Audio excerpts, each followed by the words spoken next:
Un tracteur subventionné, ça peut revenir à 10 millions. Si vous êtes 1000 personnes, c'est 10 000 francs par personne. Et donc, c'est accessible. Et un tracteur, il peut peut-être labourer pour au moins 200 personnes. Donc, l'organisation, elle est fondamentale. Si vous voulez lever des fonds, une seule personne, ça peut être difficile. Si vous êtes 1000, c'est possible.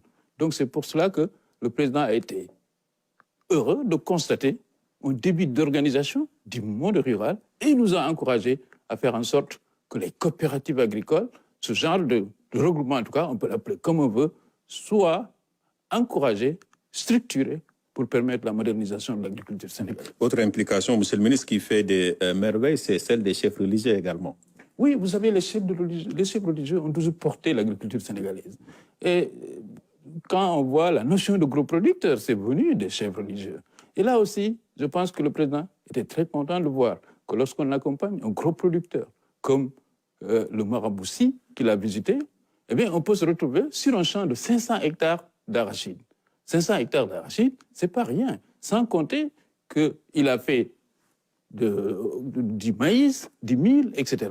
Je pense que c'est pour cela que l'État doit accompagner ce genre de marabout, parce que ça permet aussi d'avoir des niveaux d'emblavure qui peuvent booster la production agricole sénégalaise. Une belle trouvaille lors de cette tournée également, monsieur le ministre, c'est le riz de plateau dont le chef de l'État a beaucoup parlé. Quel est justement l'enjeu de ce riz de plateau, à la différence de celui que l'on connaît dans la vallée? Merci beaucoup. Là aussi, je suis bien placé pour parler du riz de plateau parce que en 2013, je suis devenu, par la grâce du président Macky Sall, le directeur général de la Sodagri. Donc, j'ai commencé à m'initier au programme national d'autosuffisance en riz. Et j'avoue que j'étais sceptique jusqu'à ce que je vois qu'on peut faire du riz sur un plateau où on avait fait l'année dernière du maïs. Moi-même, j'en ai fait l'expérience chez moi. Et de là, j'ai compris que, eh bien, si on peut faire du riz sur des plateaux en Casamance, jusqu'à Kaffrine, jusqu'à Kaolack, jusqu'à Fatick, eh bien, rien ne s'oppose à ce que le Sénégal soit autosuffisant. Le riz de plateau, c'est quoi? C'est du riz qu'on peut faire sur un plateau où l'année dernière, on a fait de l'arachide. Donc, il n'y a pas besoin de faire beaucoup d'aménagements. C'est vrai qu'on n'aura pas un rendement de 6 tonnes à l'hectare comme à la vallée du fleuve Sénégal, mais on peut atteindre 3 tonnes à l'hectare et on peut faire des variétés qui mûrissent en 75 jours. Donc, le riz de plateau, ça va être vraiment l'un des facteurs qui va nous permettre d'atteindre plus rapidement l'autosuffisance et à moindre coût. Oui, donc le riz de plateau, quand j'étais à la Sodagri, je l'ai vraiment encouragé et je vois que maintenant, il quitte la Casamance, il remonte jusqu'à Nioro, jusqu'à Fatick, et on espère qu'il va envahir tout le Sénégal. C'est ça. Nous savons, monsieur le ministre, qu'il y a un repositionnement des priorités. Par exemple, l'agriculture qui doit certainement être repositionnée dans le PAP 2, réajustée et recadrée. De quoi s'agira-t-il exactement pour ce secteur de l'agriculture? Oui, vous savez que le Sénégal, le président de la République a mis en place le plan Sénégal émergent et l'a séquencé en programme d'action prioritaire de 5 ans. Nous avons fait le PAP 1, 2014-2019, et nous sommes dans le PAP 2. Il se trouve qu'à cause de la pandémie, il y a un gros accident de parcours. Nous étions sur des niveaux de croissance supérieurs à 6. Nous aurons peut-être cette année, si on a de la chance, grâce peut-être à l'agriculture, environ 1. C'est un gros accident de parcours. Donc, il faut réajuster d'abord le PAP, c'est-à-dire revoir les priorités. Et une des priorités, c'est la souveraineté alimentaire. Et une fois qu'on a revu ça, mais il faut qu'on retrouve nos 6%, voire plus. Donc, il faut l'accélérer.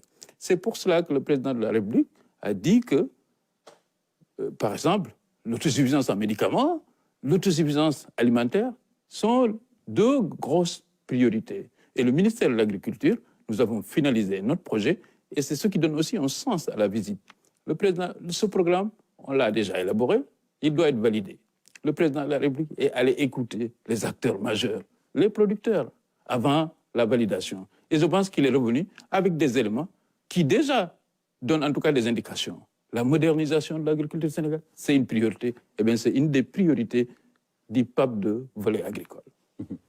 et cette visite donc du chef de l'État tournée agricole dans le Sine Saloum aura finalement été un réconfort pour justement les producteurs qui avaient aussi besoin de voir l'État à leur côté.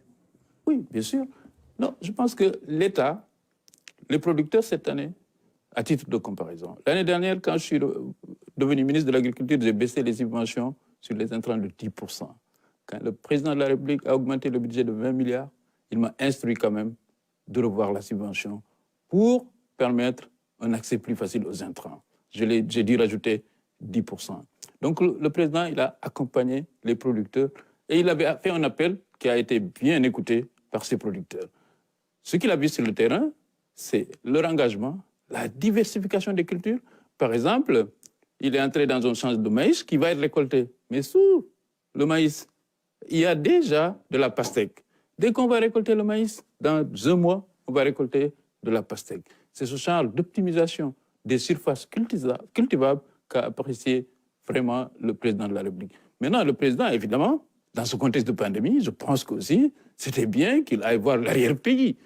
Et il a vu un pays quand même qu'il a accueilli en lui faisant « Nous sommes là, nous sommes debout, nous avons emblavé, la pandémie est là.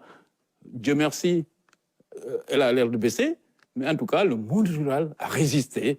Le monde rural a bien reçu l'aide du riz.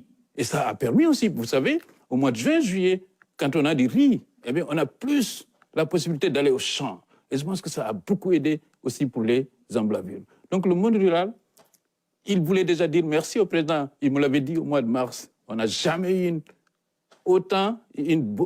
aussi bonne campagne de commercialisation. Il me disait, mais quand est-ce que le président viendrait pour qu'on lui dise merci? Eh bien, la pandémie n'avait pas permis de faire ça. Et aujourd'hui, il est allé voir un monde rural avec beaucoup de sérénité, qui a de l'espoir, parce que dans 2 semaines, ça va être les récoltes de masse. Et il y aura beaucoup de production. Voilà pour cette réaction.